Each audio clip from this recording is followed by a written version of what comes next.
If you have to restart your career, how would you do it? This was the question I suddenly had to answer 12 years ago when I was diagnosed with a chronic life-threatening disease that forced me to completely redo my career and lifestyle. At that time, I was working the fast-paced lifestyle of a consulting director in a German software company working out of Beijing. The job was very demanding. I had frequent overtime, exhaustive client negotiations, and extensive travel. But I loved it. It was so fascinating to be part of China's transformation into the 21st century. But leaving the clinic, I wondered, what am I supposed to do now? How should my new career actually look like?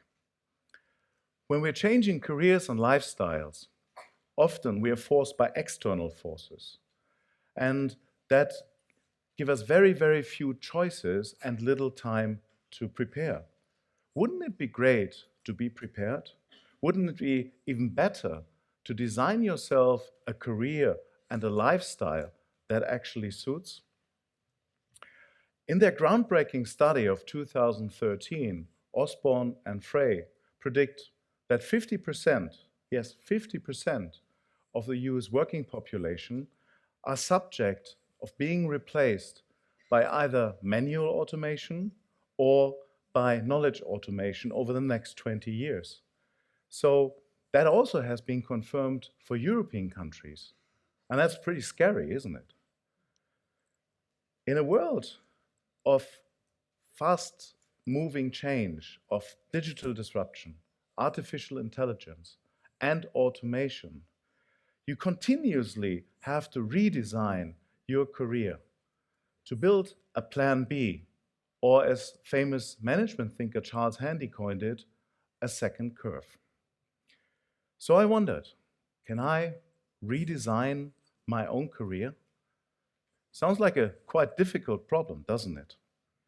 Turns out there's people out there in the field that work on difficult problems every day, and they're called designers.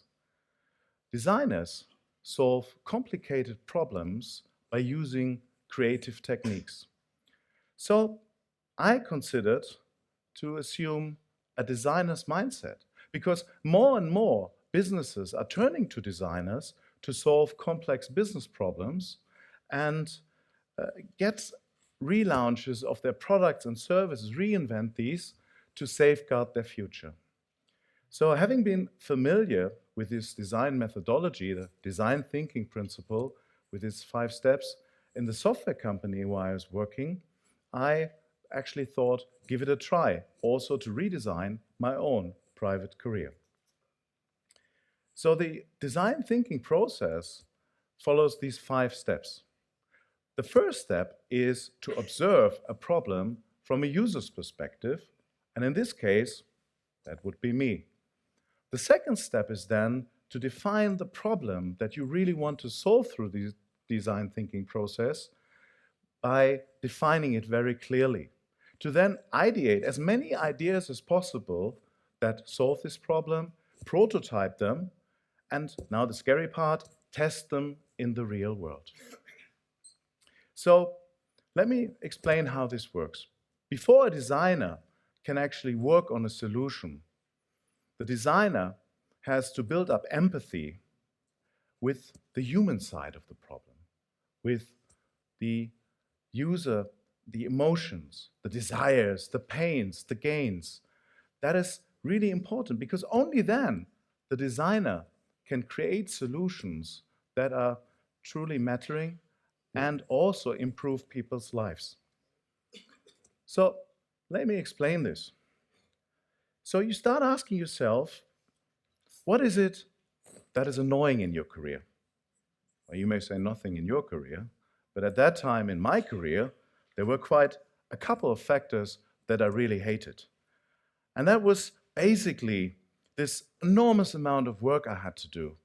Evenings, weekends, also holidays. I had constant calls from clients, negotiating, complaining. Travel. I could almost recognize every airport in China just by the smell. I was traveling so much. And these dreadful IT projects that would never end and always escalate. So that was what I really hated about it. But there was also many, many things I really loved about this career. It was a fantastic opportunity to work with young, ambitious Chinese consultants and developers on latest technology, and also an opportunity to rapidly develop myself. So when you look at your career, you also have to look at your lifestyle, because your career is supported by your lifestyle.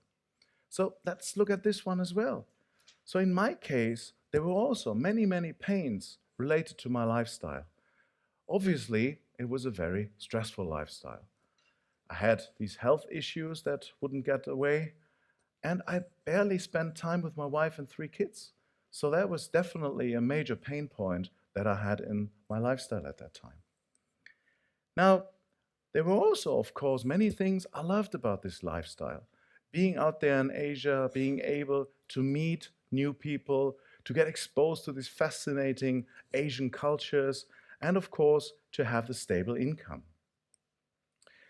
So what I needed to do then is to define how I can actually address these problems. And the problem statement is something where I had the help of a mentor. And the mentor helped me actually to reflect on this one. And that is that I needed a new career working with people, technology, leveraging my knowledge, and of course I wanted to have less stress traveling and projects. Now, this sounds very, very simple, but you really have to dig deep and really understand and build up true understanding with yourself. Where you may say, well, I know myself pretty well, so I'm basically spending most of the day with myself, so why should I actually not know myself? But you really need to build up in this observe and define exercise, you really need to build up a true understanding. And for me, that was really about self-awareness. Why do I have so much pain doing this? Why is there so much that I get out of this one? Why does it delight me? And when I basically did this, I had the help of a mentor who helped me to reflect. And that's really a good idea, to actually get somebody with an outside perspective to help you to reflect on yourself. And maybe you are able to uncover certain hidden facts about your personality that only an outsider can see.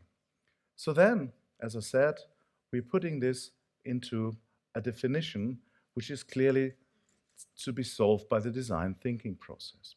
So we had extensively spent time to observe. We talked about lifestyle, careers, gains, desires, and also have now a very clear definition of the problem that we're trying to address.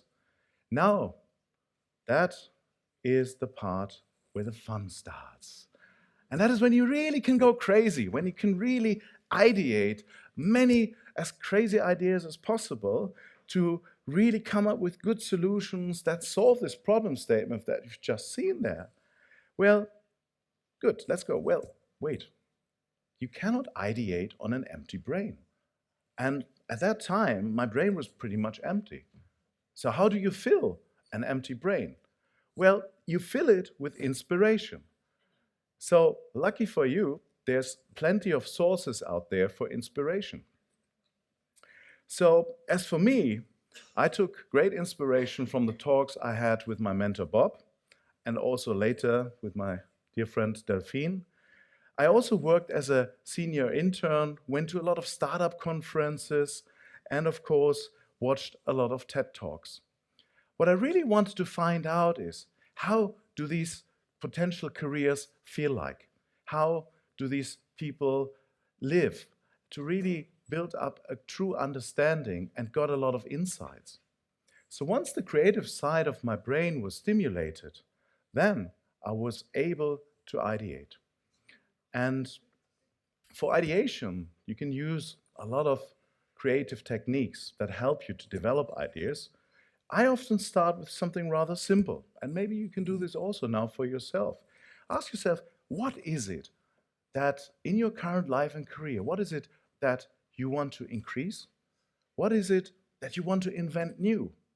What is it that you want to reduce? And what is it that you really want to throw away and get rid of?